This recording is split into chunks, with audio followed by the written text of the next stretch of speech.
The broadcast is now starting. All attendees are in listen-only mode. Hello everyone and welcome to one of the last webinars of 2019. My name's Craig Kirby and I'll be your host today. Unfortunately, Alan is sunning himself up somewhere. I think he's in Thailand, I think that's right. Yep. Yeah, Thailand. And joining me today is Rob Jenkins, Dlink account manager, and also Mark Carty here for moral support today, just in case. And as you can probably hear, I'm a little bit under the weather, but let's get cracking on anyway, because we've got a lot to cover today. So if you want to say hello, guys. Hi. How's it going? There we go. So today we are looking at smart switches. We've done a few webinars on switches in the past, the differences between the managed solutions. This one we're going to have a look at what kind of smart switches we sell and how you might be interested in integrating them into your solutions. So let's get cracking. So just a quick cover off. What we're looking at is our business networking today, but we also do a bit of everything, especially for our integrated business solutions, wireless, and also IP surveillance, which is really important to discuss today because we are going to be looking at switches and what we're going to be plugging into them. And a lot of these things actually go into the switches. IP surveillance, cameras. Now in the past, cameras used to be all coaxial based. So you used to, like a TV cable, it will plug in, start recording, and it will send it in an analog way. But these days, IP surveillance is very much using switches and using traditional data signals to send. Benefits of that means that you can go further out, you can start recording data, and you can start recording digitally. Access points and wireless definitely need switches. So PoE, and we'll be discussing that a little bit later on. But let's have a look. What actually is a switch? Cool. Rob, what do you think? I'll put you on the spot today. So just to give you an overview, Rob is account manager here. He's able to help you with any kind of queries and sales that you have. I've certainly discussed switching many times with Rob. He knows portfolio quite well. So switching wise, what do we tend to use switches for and things like that? Well, I guess at its simplest form, you're submitting data across the network using the switch, right? Yeah, absolutely. So the switch is the integral part of the network, right? It's what we plug into. It's how we connect to cores, edges, and distributions. These are all the names of switches. It's really just about where you put them in the network that gives it a different name. Now, some of you might have switches at home. Maybe you've got some consumer product switch, maybe like a 3 or 4 port switch. And it's really just a way of maybe connecting your TV or extending your PlayStation or your Xbox or something like that. And really, at the other end of the scale, when you start looking at enterprise level and really big companies, they're doing the same thing. It's still plugging in a device, and it's still getting a connection, and it still lets you have internet connectivity and allows one PC to talk to another PC. So if you imagine it that way, it's no different. The difference is when you start doing big networks, you need bigger switches to allow you to push more data through.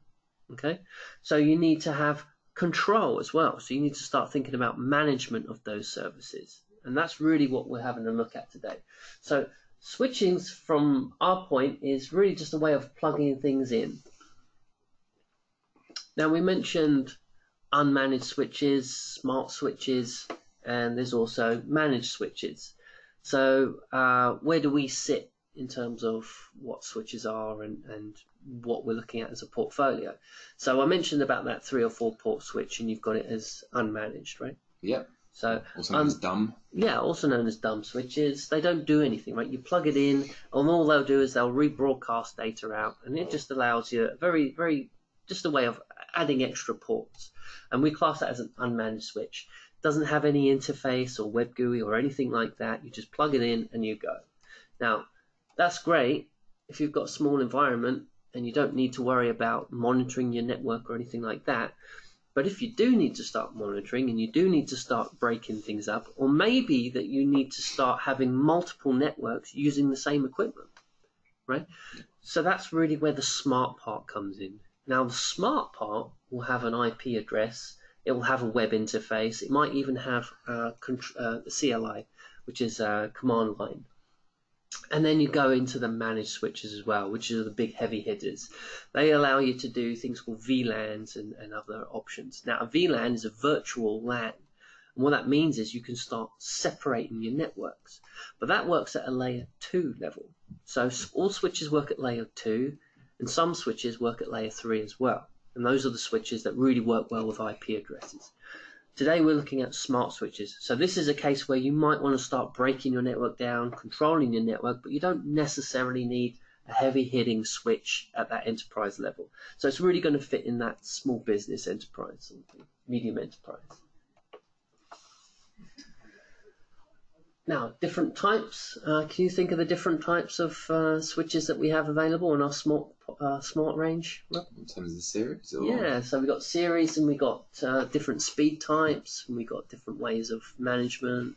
So 10 gig, 1 gig, Ethernet stacking, there's plenty of that we've got, right? So we also have a thing called surveillance mode. And I think we've discussed this in the past, right? Sure. Surveillance mode. Do you remember we've had a few customers that come to us? Yeah, it's really popular with CCTV installers, those that are putting cameras onto a network.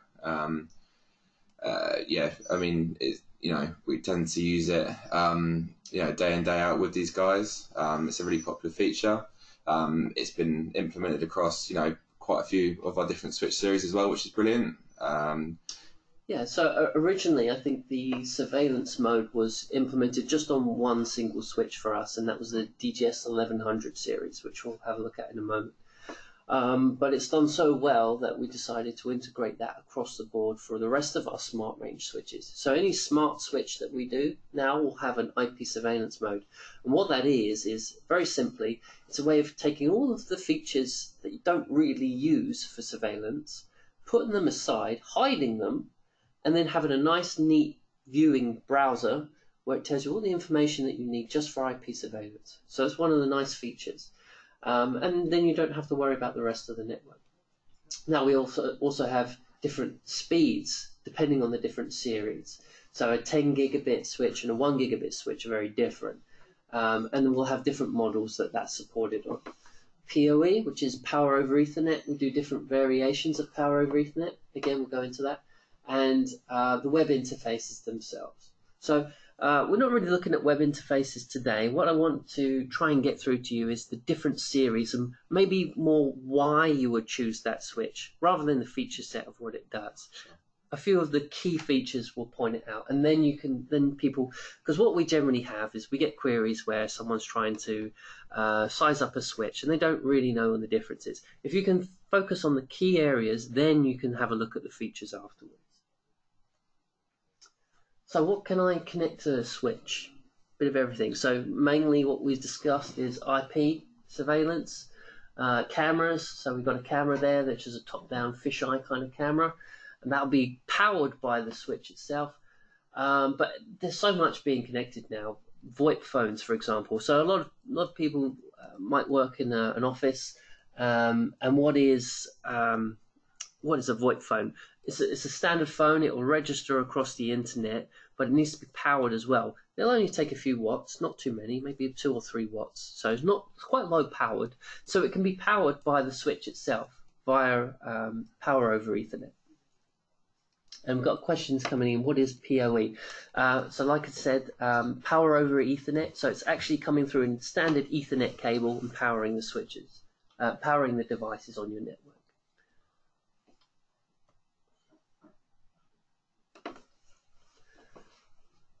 So who benefits? Cool. I mean, this is just a little snapshot of some of the industries that will use traditional networking.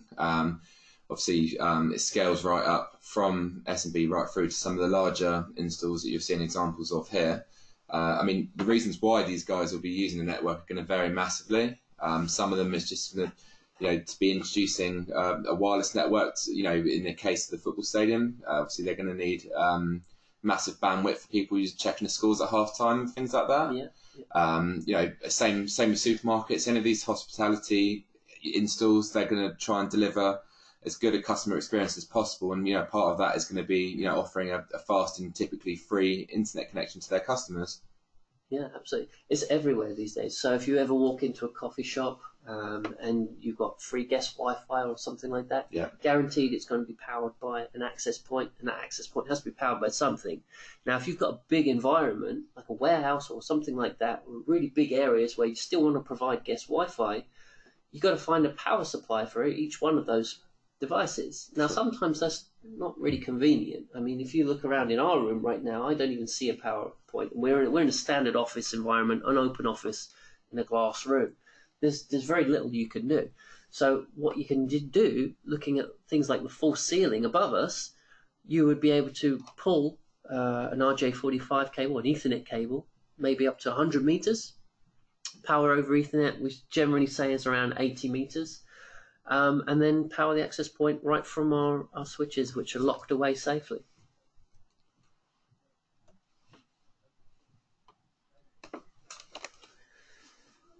So let's go right from the beginning. So on a standard switch, what you have is little Ethernet connectors that allow you to plug in. So it's a little hole that you'll plug in your Ethernet cable. Now this cable and the type is actually quite versatile. So in the past, we have what is really slow standard Ethernet. That was the first thing that came out, which is about 10 megabits at most that you could push through that cable at any one time. Then it moved on to fast Ethernet. And we're still going back quite a few years now for fast Ethernet. And that would be 100 megabits that it would be able to do at the maximum. So you probably, 10, 15 years ago, I would say 100 megabit was the pinnacle of the technology then. Then it moved on to gigabit, which is where we are now. So all of your devices like your PCs, you want them to be able to pull data or maybe use the internet connection. You want to be able to get that as fast as possible. So a gigabit speed is what we are looking at. We call these copper connections because the cables are actually made of copper inside that. And there's multiple cables. Now, someone asked a question already, what is PoE? Some of these cables that are in the standard Ethernet cable actually are reserved for power only. So they're not actually used for data transfer. Now when you plug that into a switch, which is providing PoE power, that's the cables that will be used to connect back to the device to power it. So that's how it's powered, from these copper ports itself. So there's nothing too special about the ports, there's nothing too special about the cabling. However, if you use a PoE, you've got options available to you in the future to extend your business.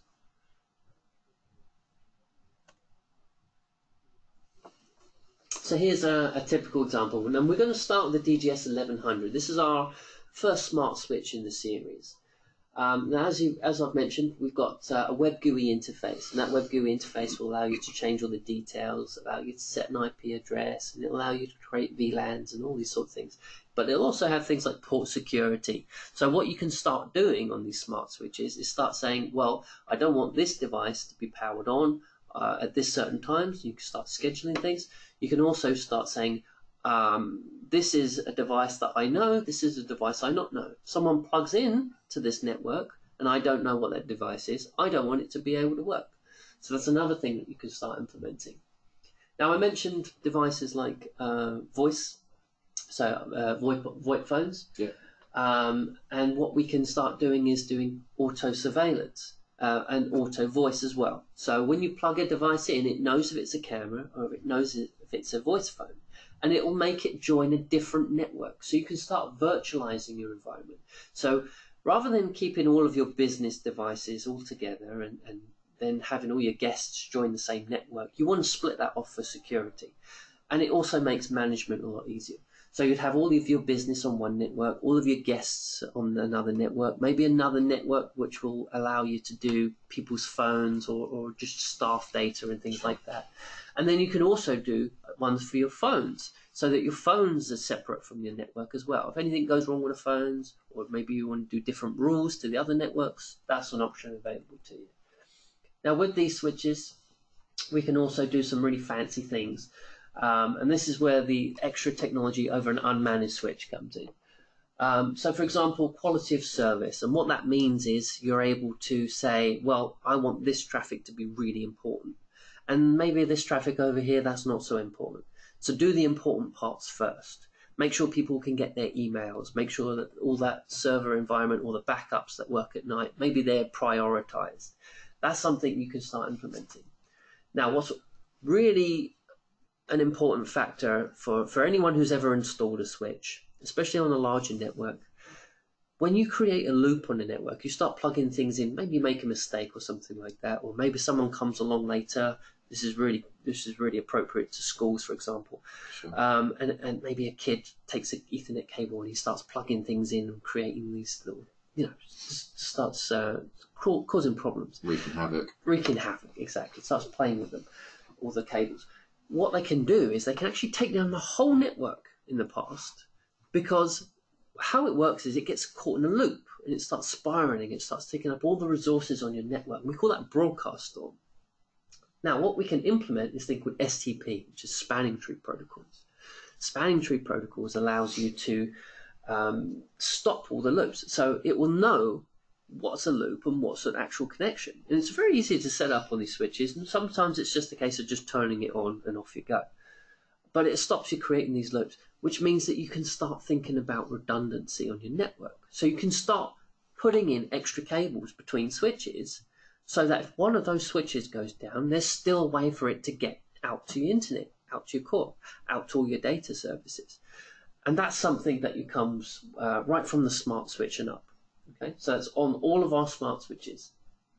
IGMP, this is about multicasting now, and multicasting can be used for hospitality. So imagine you're in a hotel environment. You've got lots of boxes that will be doing setup boxes, pay-per-view, that sort of thing. Switches like this will be able to manage those services and be able to emphasize it in such a way that there's very little data on your network. So that's what a smart switch can do. Pretty much all of our smart switches do what we've just discussed. Now, the difference in the smart switches is why there's a difference in the model. So going back right to the beginning, the DGS 1100, as we discussed, this one has all copper ports on it. Okay. Yeah. Now, if you want to connect that to another switch, it has to be a copper connection that it goes to. This is really good if you're thinking about IP surveillance. This is really where this switch works well. Sure. IP surveillance, if you're plugging in some cameras, maybe they're 1080p cameras, high definition, maybe 720p cameras, that sort of thing. This one will do that absolutely no problem whatsoever, right? Because there's very little data that's going to come in. It's got the gigabit ports. These are all gigabit ports on those. And if you needed to, what you'd be able to use is that LACP, LACP, which is something that allows you to create multiple links to increase the amount of bandwidth between each switch. So what we can do is use one of these switches, really good for cameras. However, if I try and put this switch, say, for example, at someone's core network, depending on the size of the company, might be good, might be bad, okay? Really does depend on what they're doing. Sure. Also, we have 100 meters between this and the next switch, you see, because they're all copper, and an Ethernet cable generally will only go up to 100 meters of data, okay? Sure. So the next series we would start looking at is the 1210s. Now the 1210s introduce SFP ports. Now what is an SFP port? Do you remember, Rob? It's a port that enables you to plug a transceiver in and link to a fibre network, fibre cable. Yeah, exactly. So fibre, this introduces fibre into our series. Now what's really important about fibre is that we can go far further with fibre depending on the type of fibre cable. So you'll have two different types of cable. You'll have single mode and multi-mode cable. And then within those two different types, you have different qualities. So for example, if we looked at multi-mode, you'll have OM1, OM2, OM3, and OM4. Now, depending on that, which range it is, will depend on how far that cable can go and how much speed you can get through it. So you do have to be careful. This one is a gigabit fibre. So we're now talking the ability to go possibly up to 10 kilometers, depending on if it's a single mode. Sure. Generally, people install multi-mode, and we can get about 300 meters. So this is really good if you've got like a business park environment and you're putting cable. Fibre cable has gone quite cheap as well, right? So it's no longer as expensive as it used to be. So now people are putting in fiber cables, running that fiber cable across, and using that to connect switches up to large areas, maybe even different buildings and things like that. Different sites. Yeah.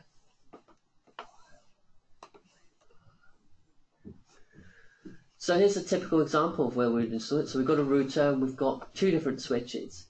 Now in a small business environment, 2 of these switches might be appropriate. So one for your office and your servers, and one for all of your IP surveillance and your phones. Perfect way to do it. So one of these switches is a power over Ethernet switch because it's DGS 1210 10P, and the P denotes that it's got power over Ethernet. Each switch will have a budget of a maximum amount of power it can pull. In this case, the 121028 is going to be served as a core. There's no need for it to be a PoE switch, so it doesn't have any PoE options in this example, because offices and servers, these are just for connecting PCs, and a PC has its own power. Okay? So it's just a need for data there as opposed to power. Exactly, just a need for data.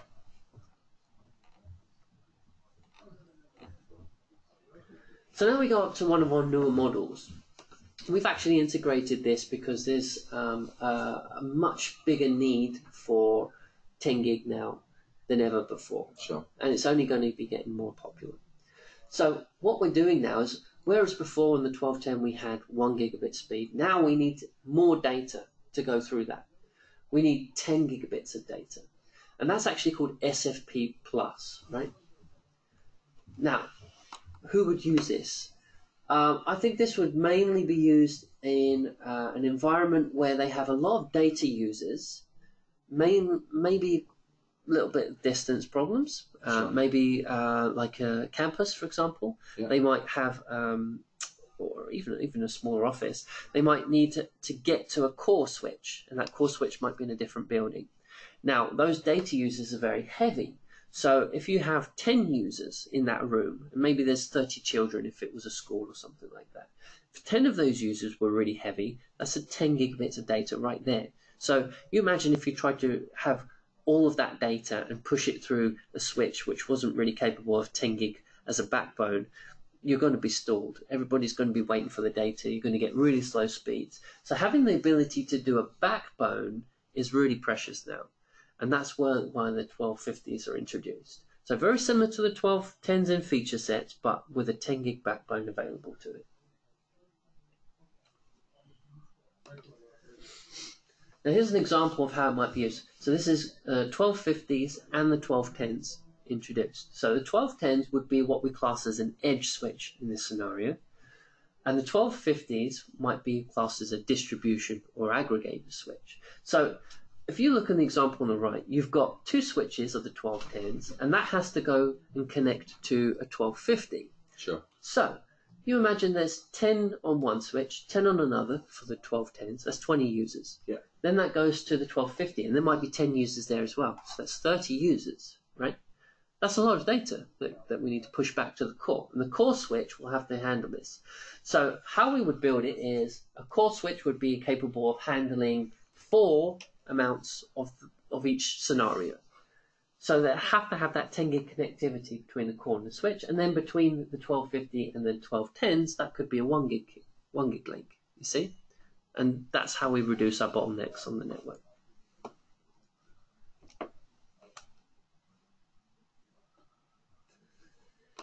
And then finally we go to our last switching series in the portfolio. Yeah, that's the last one. This is a DGS 1510.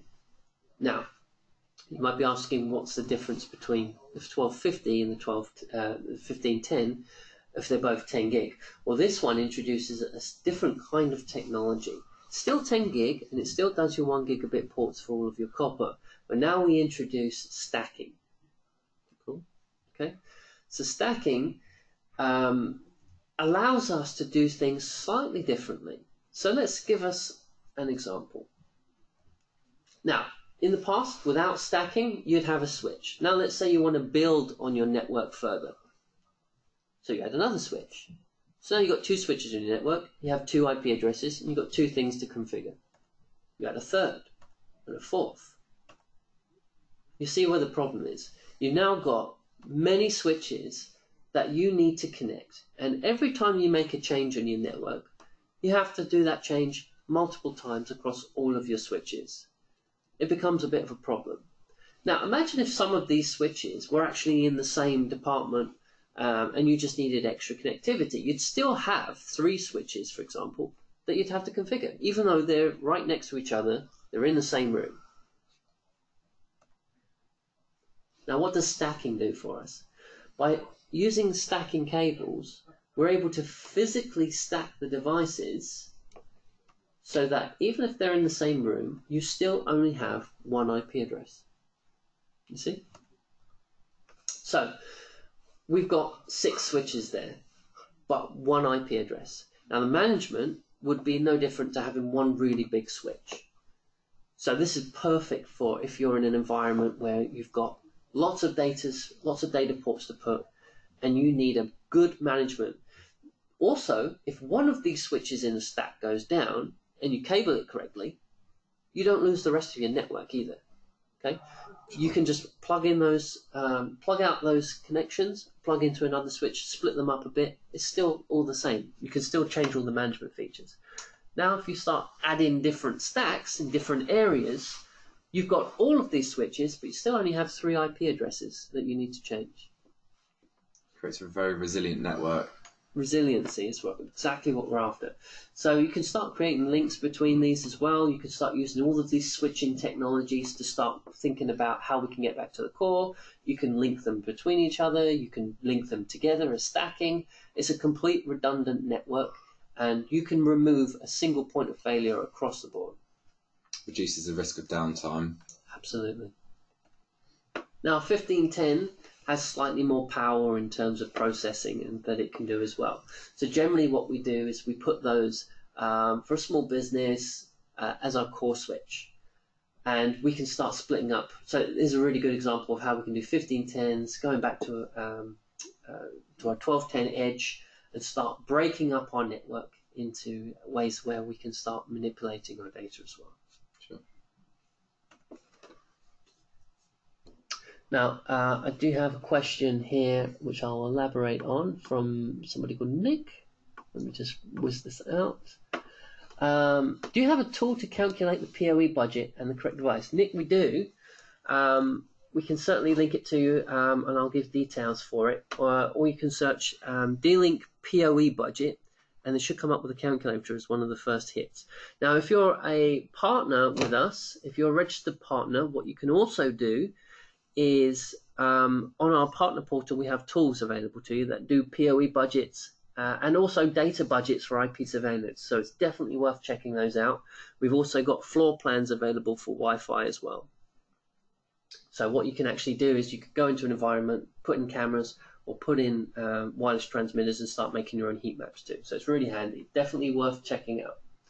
Now going back to PoE, we mentioned PoE and PoE Plus, and I've got a question from Mark Casey. Mark, you mentioned about what is PoE Plus. So standard PoE operates at 15.4 watts. We class that as PoE. So if you've got a device, and that device is the 802.3 AF equivalent, what you can do is power any device as long as you know that it's got to that specification. You just need to look for that specification. You don't need to look at the budget for it. Okay. Now, if you've got an 802.3 AT, and that's what we class as PoE plus, it goes up to 30 watts. So it's actually for devices that require a bit more power. We do them here. We do access points that do both AF and AT. And the reason you need an AT is because if it's an access point, we can actually have a bigger broadcast, and maybe it'll handle more users. So it's one of our higher end access points.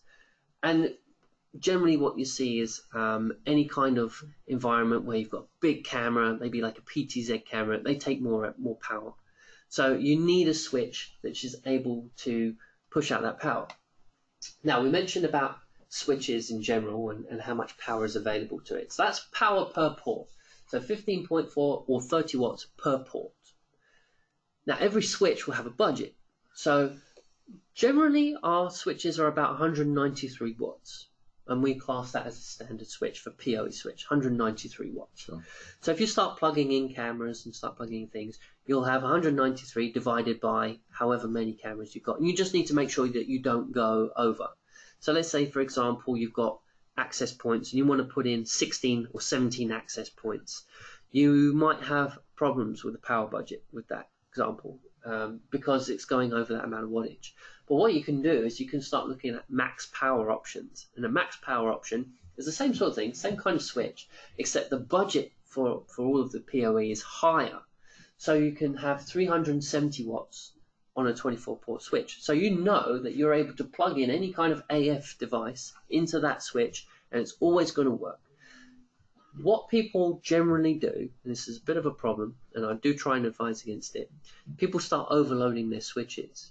They think, well, I can plug in 1 or 2 extra ones, and it puts me over a budget. Sometimes it works. Sure. The reason it works is because maybe it's an access point, and not everybody's using that access point, right?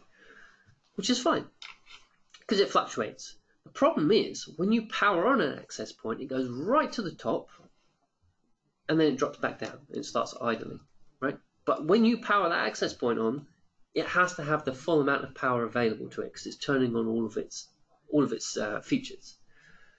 Now, if you restart a switch, guess what happens? All of the access points, they drop right up. All of them are demanding it. So if you overload a switch and you have to restart the switch, you're going to have access point problems. Those access points might not power on, or if they do, they won't power on straight away. So be aware that you do have to think about power over Ethernet budgets on a switch as well. Craig, some of my partners are starting to ask about PoE++. What's that? So PoE++ is the next step in PoE. So it's the 802.3 BT standard, and I think we've actually got it in some of our industrial switches. Yeah.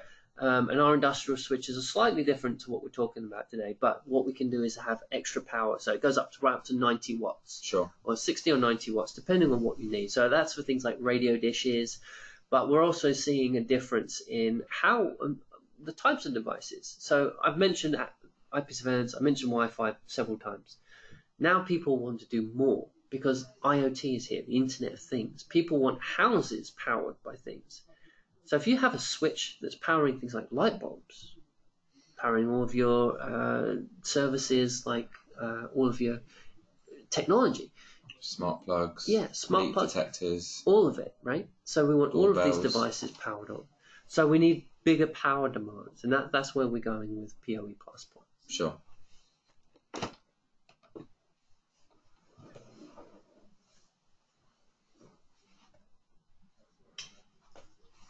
Cool. So, obviously, as time's gone on, the demand for a fast network is growing more and more prominent. I mean, some of the reasons behind that, I know Craig's touched on it a few times. Again, as we go on, more and more devices are being added to the network. So once upon a time, you might have had a separate network for CCTV.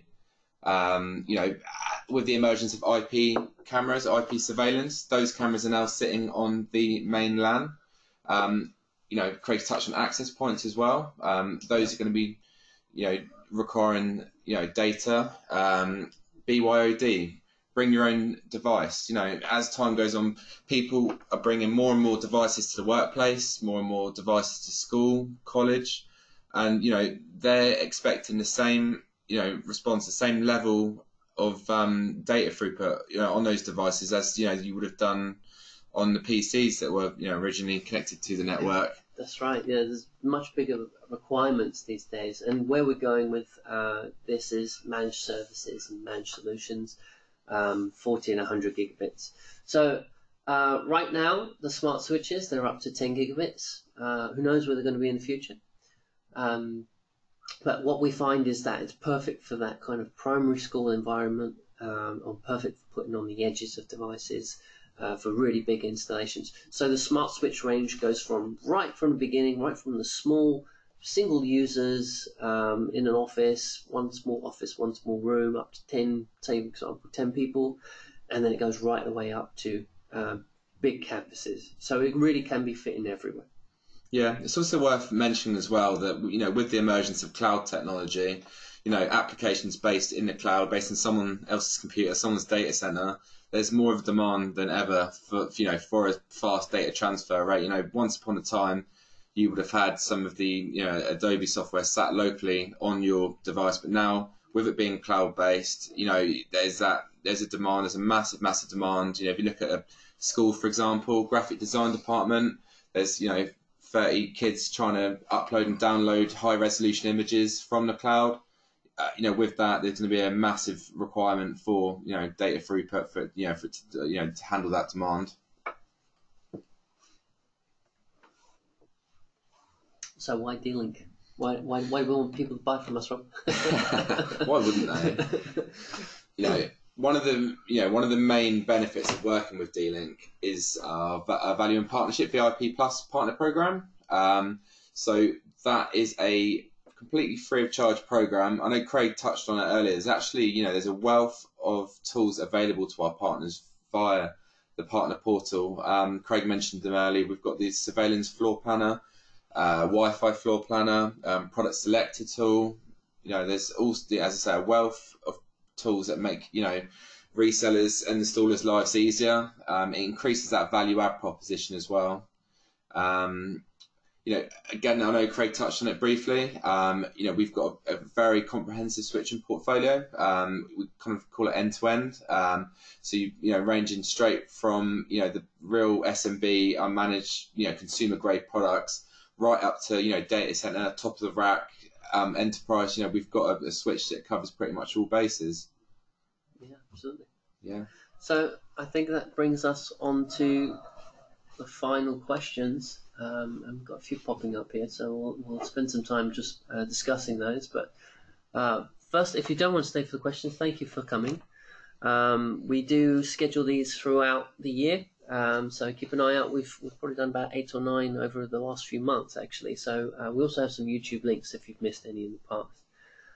So if I move on to Mark's question, we use switches for VoIP telephony solutions, and what is PoE?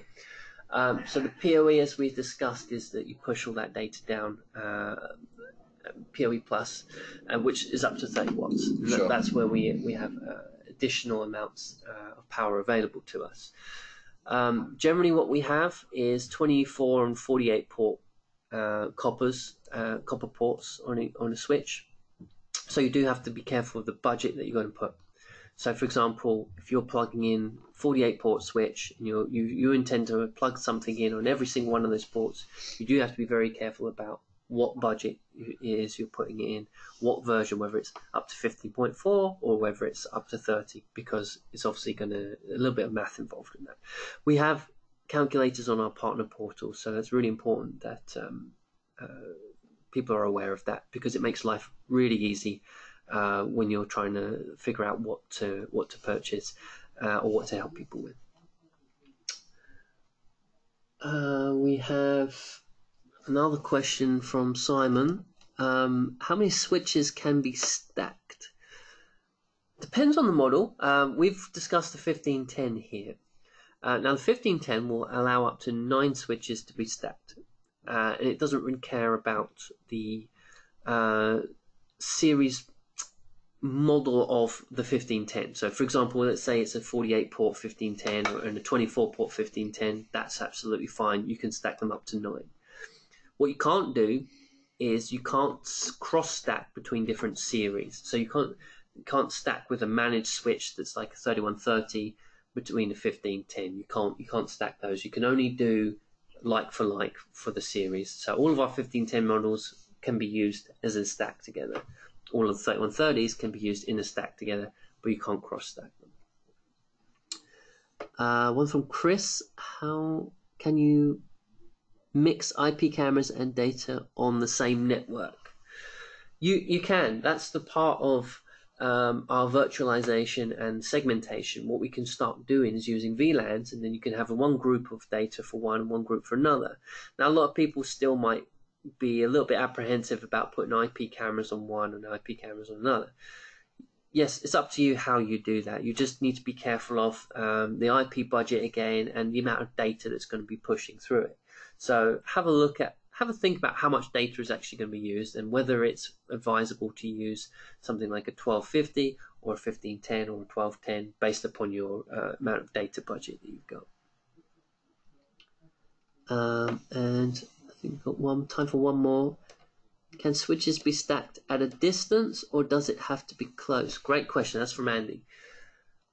What we can do is stack at distance, because ultimately what you would use is a stacking cable. Now, Sure. stacking cable is a DAC cable, direct attached cable. It's molded plug, 2 transceivers on the end. Normally what you do is have them in the same area and you plug them in one to another and then loop it back round for your redundancy. So obviously those cables in particular only go like 1 to 3 meters. Yeah, we've got a 1 meter one and a 3 meter Yeah, one. exactly. And that's really just if you've got a big room, but the switches are all in the same place.